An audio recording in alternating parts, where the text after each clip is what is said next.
welcome back to Mystic Matters. We are the Greater Mystic Chamber of Commerce. Good evening, Kristin. Good evening, Susette. And I just want to let you know, all of you know, that I ordered nice weather.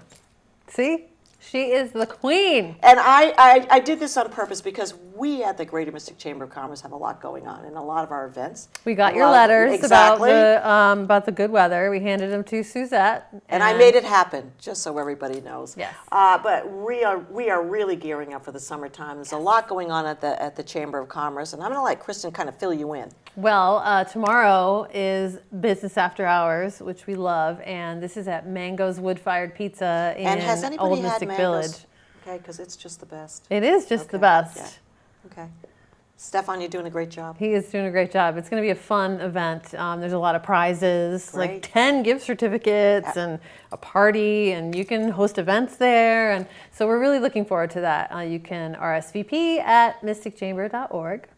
And we also have Welcome Week coming up. So we are going to be open 7 days a week starting May 19th at the Welcome Center. Wow. Yes. And that's what we did last year. Yes. So we're celebrating with a whole week of activities for our members and also for potential members. So if you're thinking about joining the chamber, you just want to come by and see us. We're going to have Karma Kitchen will be there with juices. Mystic Depot Roasters will be there with coffee.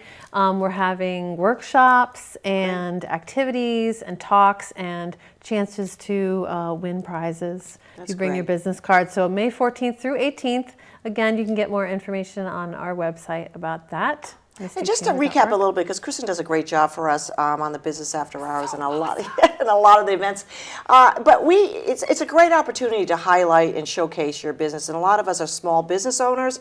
So if you just want to take that opportunity at 5:30, I'm not saying close your retail shop early, but just skip on out, and we'll definitely be there. It's 5:30 to like 7. Yeah, and you never know who you're going to run into. You never know who you're going to meet. If you're new and you don't know anything about networking, we're happy to help. I've got ambassadors that are seasoned. And if you are interested in joining the chamber, that's a nice opportunity to get to know not only the staff but other members at the Chamber of Commerce. So yeah, really and get into the community. Absolutely. That's what we do. And speaking of the community, well, perhaps you should introduce our guest. Well, it is my great opportunity this evening, and I've, as all of you know, that I've worked with the police department all over the state of Connecticut, and of course I've been the chair and remain an advisor to the Police Commission for the town of Stonington, and we also have great partnership. As you know, Mystic is both sides, okay?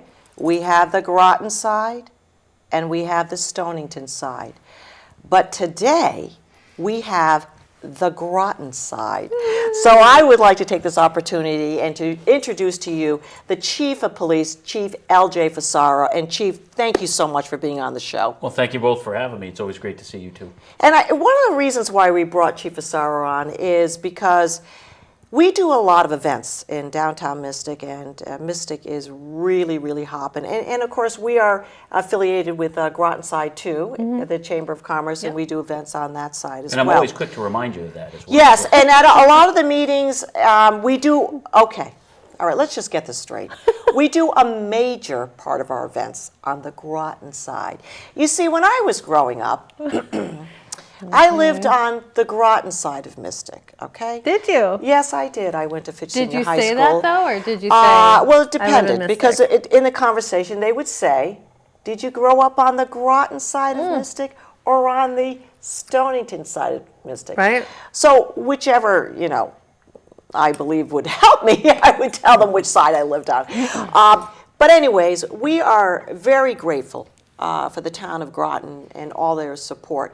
But one of the main things that we wanted to discuss on the show today is because you have a great presence. Your team has a great presence. And one of our main events that attracts, a couple 100,000 people a year is the Mystic Outdoor Art Festival. Sure.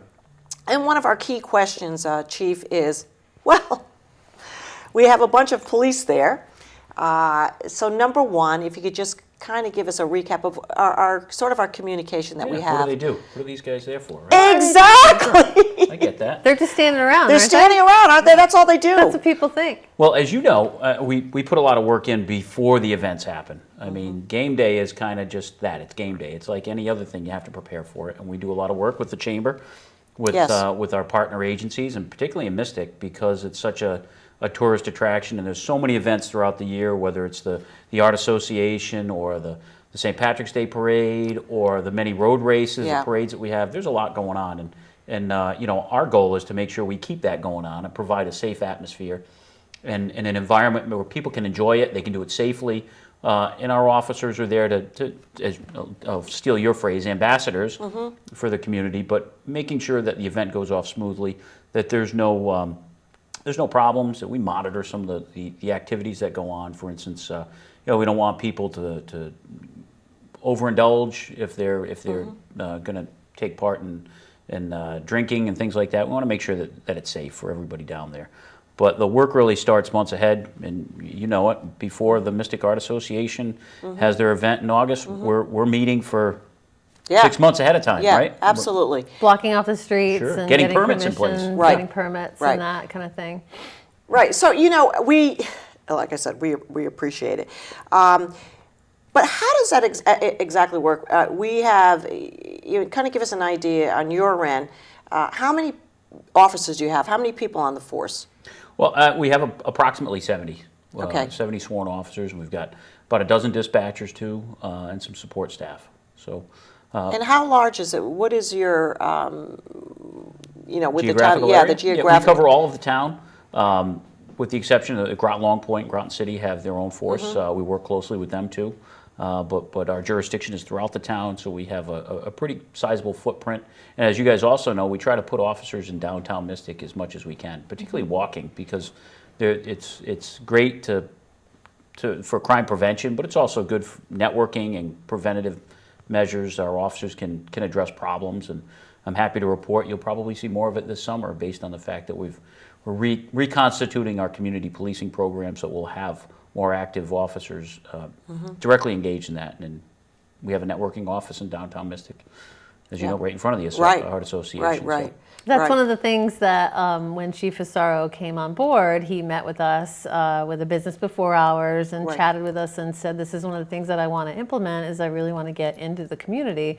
And you've definitely held your word for that. He's been involved in the community. I've seen him out and about, and you know, those policemen have been in downtown Mystic, and I know some of the merchants have talked about that. So it's definitely something that's been able to follow through.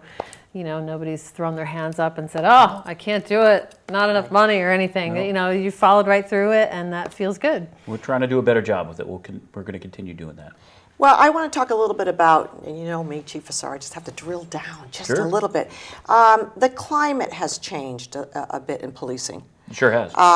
You know, it's, and the climate has changed a lot, but in policing, it's sort of us against them, or them against us, or you know, we talk about community policing. How do you feel it's going in our town? I mean, I can't compare. I don't want to compare our towns to Baltimore or the bigger cities, but how do you feel as a chief? I think it's going well. I mean, it is a tough environment in law enforcement today, and you know, just read the paper. There, up in Maine, there was a deputy sheriff last week killed by an individual. There was officers in Dallas, Texas, shot and killed. Unfortunately, we're seeing a rash of that in the last couple of years, and it is a dangerous profession. But I'm happy to report that we've got extremely good police officers here in Connecticut, and particularly in Groton and Stonington. I'll give kudos to our partners there as well. But good leadership, and we try to direct our efforts at where the problems are, and a lot of the things that we've been working on recently are those community problems here in southeastern Connecticut. You know, we've had an opioid crisis, and that has impacted other areas of crime. But we're really fortunate, and I don't take credit for this. I give it to the officers. We have some really good police officers around here in Groton, in Stonington, in Groton City, in Groton Long Point, in Ledyard, in New London, and Norwich, all around. So we've got a good team. And I know the communication amongst the chiefs are very good too. Yeah, we have a great network. We're all part of the Law Enforcement Council of Eastern Connecticut, and I will tell you, as a whole, the chiefs in Connecticut are a pretty tight group. We work well together. We're very active with our partners in the communities, but also our elected officials. And you know, I've had the occasion, many occasions, to make it up to the state legislature to talk on issues that are of importance to not just to police work, but to our community as well. What's important down here in Groton. So how as a community, our mindset, how are changing sort of our mindset as we look at policing? How can we change our mindset? I mean, so, I guess I'm talking about the young kids, as they're coming up. I mean, you're supposed to be, I guess, friends in law enforcement, but how do we get more people to look at policing? As when we were growing up, we feared sort of the policeman in a good way. Yeah, I like the word respect, and it's mutual, right? Because Yes. we teach our officers. I was an instructor at the academy for a number of years, and you get what you give. You don't treat people with dignity and respect. You're not going to get it in return. So really teaching our officers to do that, but also expecting it from the community. And officers typically respond to the interaction they're having with an individual. If an individual is respectful and we all have bad days, but if you're engaging with an officer for some reason, you show that respect, you should get that respect. And that's what we want to make sure our officers do all the time. I'm wondering what happened before. Because we're a little worried now about active shooters. We were worried before about terrorism. What were we worried about before that? Like, what were the cops focusing on back then? I mean, I'll tell you, when I started my career, I learned how to dust for fingerprints, did, burglary scenes, robberies, larcenies, all that kind of stuff. Drugs have been a pervasive problem for many years. Drugs, right? The war on drugs. Yeah, the war on drugs. Can't forget about that. But That was in my generation. yeah, things have evolved, and the crimes have evolved. Think about it. We have an officer right now that's at a school in Alabama for 5 weeks to learn how to do cyber crimes. Computer crimes. Computer crimes. The last thing that was on my mind today was how does Something probably happened. Well, think about that. Yeah. Mystic. How about the small business owners? You have somebody in there that has, steals a credit card or uses a fake credit card to purchase things. How do we trace them down? How do we know that an individual took someone's identity? Right. Identity theft's a big deal. We get those reported quite frequently. So it's evolved from. I would have. 25 years ago when I started my law enforcement career, that wasn't something we worried about. We had a lot more burglaries, a lot more armed robberies, but yet a criminal today can get a lot more proceeds from a crime where most people don't even know what happened because it's been on a credit card and, maybe a skimming when you go to the gas station, you use your card to purchase something there or ATM machine. They get a lot more revenue out of that than they do, at a store. Not to say that doesn't happen, that we don't have shopliftings and larcenies, because we have a bunch of those too. But it's evolved. And so you're actually sending an officer to a 5-week program, and this is to Secret learn Services, about. The U.S. Secret Service is sending them. We've got a partnership with them. We've got a partnership with the FBI and some federal agencies. And the good news is, and I know you've got taxpayers on here. Guess who's paying for it? Uncle Sam. It's our not taxes. It's not coming out of my budget, but it's going to pay dividends to us and other agencies in the area. Well, that's kind of thing that you actually want your taxes to go to. Sure. Yeah. Oh, absolutely. So that makes sense. But I look at it sometimes now as sort of a growing department. That's going to be a big department. It's going to be a big program within within your department. Sure. And it's huge. Yeah, our detectives and officers investigate crimes of, commercial theft, but also cyber crimes as well. And that's something that we couldn't think of a few years ago. But I know your question was more specific about some of the things that we do see in society. Yes. And unfortunately, we've experienced it, pretty close to home here in some active shooter incidents. And kind of give us a background on you, Chief Fusaro. Well, I before assuming the chief's position here in Groton, I was with the Connecticut State Police for almost 22 years, and my last assignment was the Director of Counterterrorism as well as the ESU commander. The ESU is the SWAT team, the bomb squad, the aviation unit, K-9, dive. So I kind of had a lot of stuff under my wing, and a lot of things have happened in Connecticut in the last 10 years. I did play a role in some of them, in many of them. Yes. We're grateful you're here. Yes, we actually feel blessed that he's here. But we live in an environment today. We saw it in Parkland. You just don't know. Things can happen anywhere, and gun violence is a problem.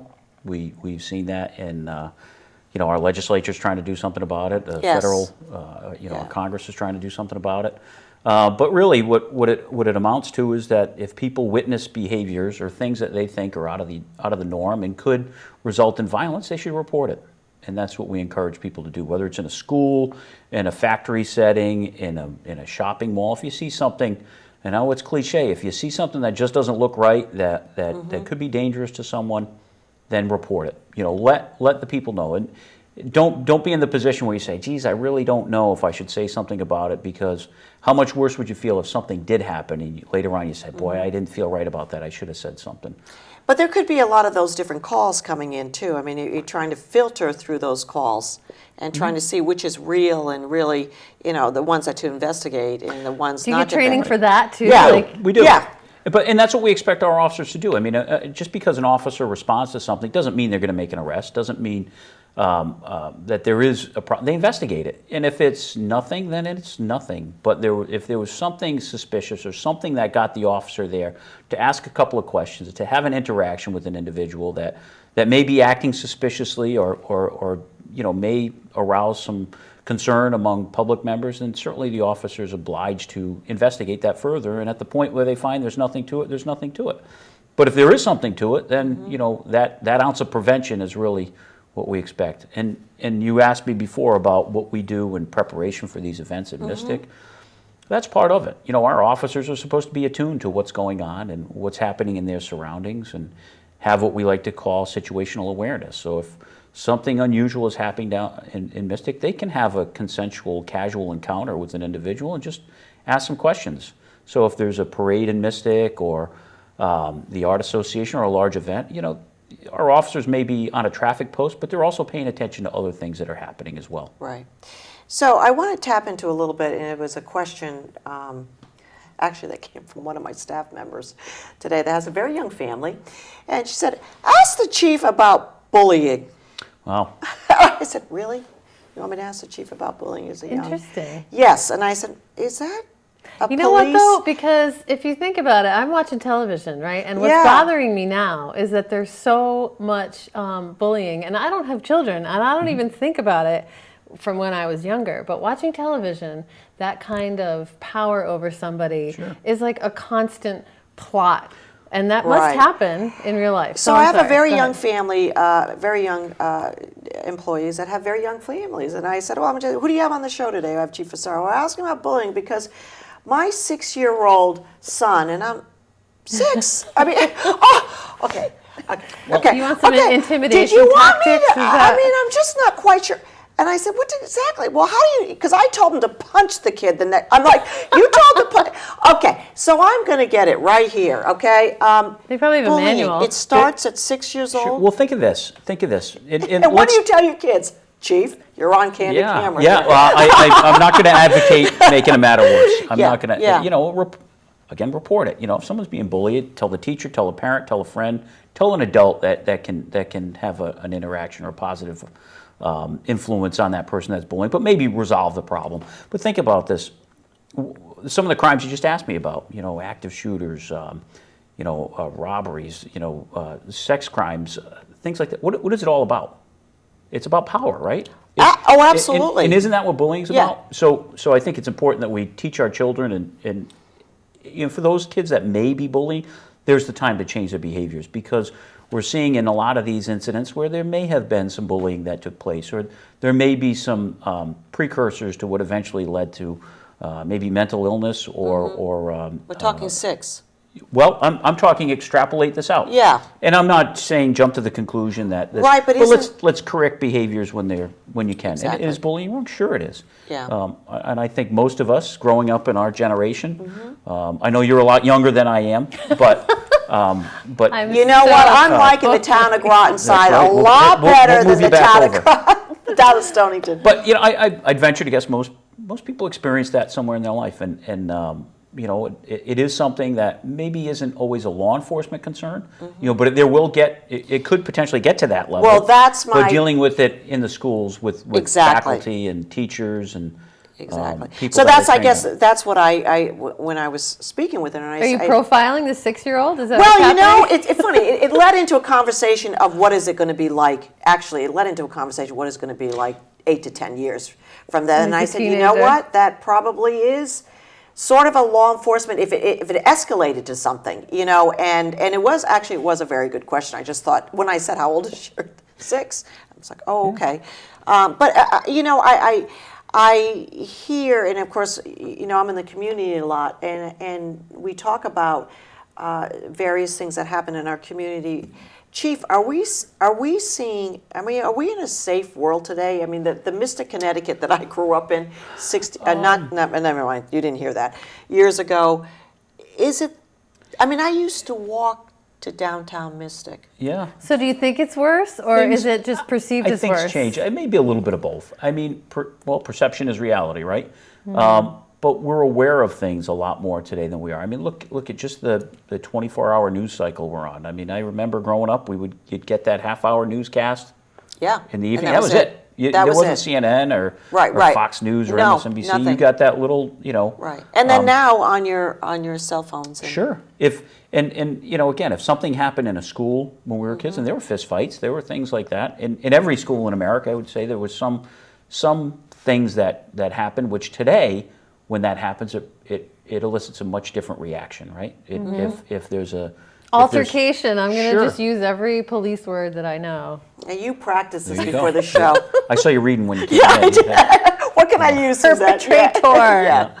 Yeah. So, you know, society has changed a little bit, but in many ways it's safer. In many ways, society is a bit safer. I mean, just take traffic accidents for not that we don't have fatal traffic accidents, but you know, we're expected to enforce traffic laws, right? Right. So, you know, what do we look at? We're much stricter on DUI enforcement. You have to wear seat belts. The cars are built safer, so we haven't eliminated, you know, fatal accidents or injury accidents, but we've reduced them.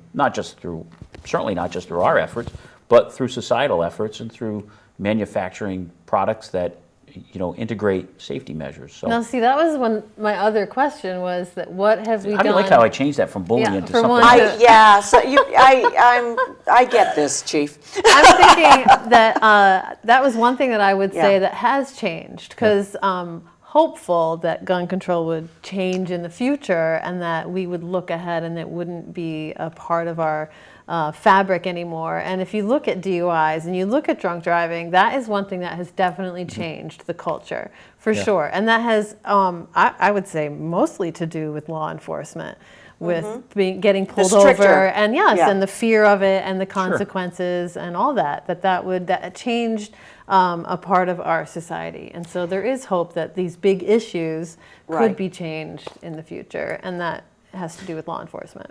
And I do, to kind of get back to your question, I do think in many ways things have changed, but also, you know, think about this, police officers today, since you brought me here to talk about that, the level of training our officers get now is much higher than it was. When let's say 20 when you came on, right? Yeah. Yeah. Well, I think we had a pretty robust training curriculum when I started, but if you go back, and my father was a police Yes, officer yes. for a very long time, for half a century, you know, the training that his generation got was less, but now, you know, we have it more professionally oriented as a profession, where there are not just initial training, but constant in-service training. We expect our officers to be more familiar with certain aspects of the job. But on the flip side, we're also expecting and asking our officers to do a lot of things that other agencies would deal with in the past. Our officers not only enforce laws, but in many cases have to be a family counselor, have to work in schools. You know, when people are suffering from a mental crisis, our officers are intervening.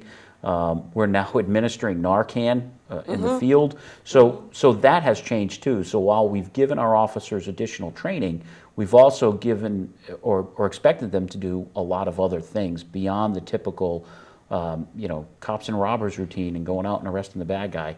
There really are, police officers now are more integrated in society. And one thing you said, I kind of want to, I don't want to take exception to, but I want to highlight, but you said, you know, the us versus them. We've really, in law enforcement, tried to get away from that, because we, you know, it is, you know, that thin blue line isn't Right. isn't portrayed in the public eye the way we see it. It's a connection between officers that do a similar job and have the same backgrounds for the most part and the same challenges in their profession and to take care of one another. But there isn't a separation between us and the community. There's an integration between us and the community. We're part of the I community. like that. I like that a lot. Thank you. And I appreciate what you said, Yeah. but I don't want to, it shouldn't be an us versus them. It should be an us. Absolutely. Right, absolutely. Us and them or all of us together. Right, right. And I mean, I see it as all of us together, as one big partnership. That's the way I look at it. So, I've had the opportunity to interview a lot of candidates to become officers. Obviously, we don't have the last say. They go through the process. New officers coming on Yeah. board, what would you say to them as they're the first day there, or if you were sort of mentoring somebody that wanted to be a police officer, kind of give us a couple of sentences on what you would say. Well, I had that very question from someone that I taught recently in a class, and he's now a New York City officer, and he said, he's been less than a year. He says, I'm so excited. He sent me an email just telling me how he was doing, and he was so idealistic and so happy about it and loved the job. And I said, stay that way. Stay that way. Because there's a lot of things that happen through our lives naturally, but in our professional careers as law enforcement officers that sometimes have an impact in changing that. And what I highlighted to him is a lot of times in this job, we don't get to see the best in people. We see them kind of at their worst. Mm-hmm. And maybe when they don't want to see us because we're stopping them for speeding or going to their house because they've been the victim of a crime or providing some really bad news or investigating something that they may have been involved in. So that takes a toll on officers Absolutely, as well. yeah. So stay idealistic. Don't compromise your values. Mm-hmm. Understand that you were picked for the job for a reason. And live up to that. We have high standards in law enforcement. Yes, absolutely. And in Groton, we have particularly high standards for our officers. And in Stonington, we have too. higher standards. We always have a little bit higher standards, but no. But I also, just to say, just a few things that Chief Darren Stewart and Chief L.J. Fusaro have a very, very good relationship, and as just to reinforce sort of Southeastern Connecticut's group, I've had the opportunity to work with many of the chiefs in Southeastern Connecticut, so that's fantastic too. And I just want to reiterate on that. And it's not us versus them; it's a partnership. It is. It's a partnership, and I've seen it. I've witnessed it, even on even up in Hartford. So I just want to make sure everybody knows that. But we do have a couple of minutes, and I just want to drill down just one more thing on Chief Fusaro. Did you ever think you were going to be the chief? And did you always want to be a chief? I mean, I know the history of your dad, but well, I mean, that was it's in your blood. It is in the blood. I said, my career was with the state police for a long time. This was an opportunity when it opened up, and I decided to throw my hat into the ring. And it was unique probably in Connecticut, where you had a father and son at the same time serving as active police chiefs of two departments. That was a bit unusual. Did I ever think it? I don't know. Earlier in my career, I was just happy being successful state trooper and moving up the ranks in the state police. But the opportunity was here. The opportunity and it was came, here. and Sure. you got the job, and I did. we're very, very grateful. I'm grateful to be here, and I'm grateful for the people that I work with. Well, we've had the opportunity, as I said, since he's been coming on board. He's come on board as the chief of police in Groton to work with Chief L.J. Fusaro, and we just want to say you've done a great job for the town of Groton. And Hear, hear. The staff at the Chamber of Commerce talk a lot about you. They do. Really? But it's a good thing. All And we right. just appreciate, we know you guys are out there. We know you're solving problems, and we just thank you very much, Chief Fusaro. Well, we're glad to be a part of the Mystic Chamber and work with you guys on a lot of great things. But we're going to see you in a few months, because that's when it all gets crazy. And you guys did a really great job for the Irish parade, too. It was so cold, but it was great. But it was a good event. Yeah. Thank you They so were much for very being on board. tolerant and very calm, and just kind of seemed like they were They part have of to the deal crowd. with us, Kristin. I That's know. why you get calm and you get crazy over Yes, here. yes. Okay. Well, thank you very much. We've had a great show. And once again, Kristin, thank you so much for co-hosting with you, me. I Susette. really appreciate this. Sure. I just want to tell everybody this is my 21st year with Mystic Matters, and I hope to continue if I have such great people on the show and with Kristin on the show as well. So we are the Greater Mystic Chamber of Commerce. Good evening.